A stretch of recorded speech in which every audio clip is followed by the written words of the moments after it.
বিভিন্ন দেশে কাজে যেতে আগ্রহী বাংলাদেশিদের বিমার আওতায় আনা হচ্ছে। আগামী মাসের মধ্যে এই নীতিমালা কার্যকর হবে। এর ফলে বিদেশে কোনো কর্মী মারা গেলে, চাকরি হারালে কিংবা অঙ্গহানি হলে ক্ষতিপূরণ পাবেন।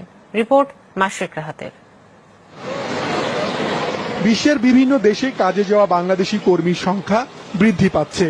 শুধু এবছরে প্রথম 10 মাসেই গেছে প্রায় 8.5 লাখ কর্মী।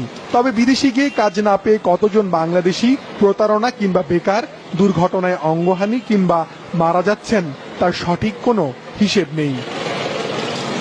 বড় অঙ্কের টাকা খরচ করে বিদেশে যাওয়া কর্মী ও তাদের পরিবারের আর্থিক নিরাপত্তা নিশ্চিত করতে বীমা ব্যবস্থা বাধ্যতামূলক করতে যাচ্ছে সরকার।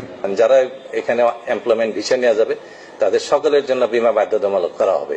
এটা পরীক্ষা নিরীক্ষা পর্যায়ে আশা করি আমরা জানুয়ারি মাস থেকে বা জানুয়ারি মাস থেকে এটা শুরু করবো।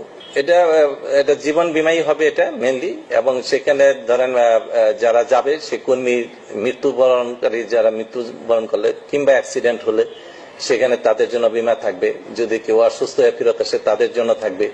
ইভেন কি তার যে ডিপেন্ডেন্ট যারা আছে তাদের জন্য বীমার ব্যবস্থা এখানে থাকবে। খসড়া নীতিমালায় প্রবাসী কর্মীদের বীমার টাকার সর্বোচ্চ পরিমাণ ধরা হয়েছে 3 লাখ টাকা। বীমার সময় সর্বোচ্চ 2 বছর। একাধিক কোম্পানিকে বীমা সেবা দেওয়ার কথা বলা হয়েছে। একাধিক, একটা না, যেহেতু আমাদের প্রায় 10 মিলিয়ন আমাদের মাইগ্রেন্টস ওয়ার্কার আছে, এই জন্য আমাদের এখানে একটার পরিবর্তে 5-এর অধিক আমরা রিকমেন্ড করছে যে ইন্স্যুরেন্স কোম্পানি এখানে এনগেজ করবে সরকার। জনশক্তি রপ্তানিকারকদের সংগঠন বায়রা মনে করছে শুধু নীতিমালা নয়, প্রবাসী কর্মীরা যাতে সহজেই বীমার ক্ষতিপূরণ পায় সে বিষয়টিও নিশ্চিত করতে হবে।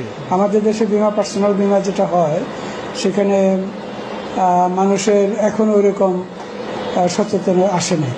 তো আমরা আশা করি যে আমাদের কর্মীরা যারা বিদেশে যাবে অন্তত তারা বীমা করে যদি যায় তাদের একটা সেফগার্ড এখানে থাকে।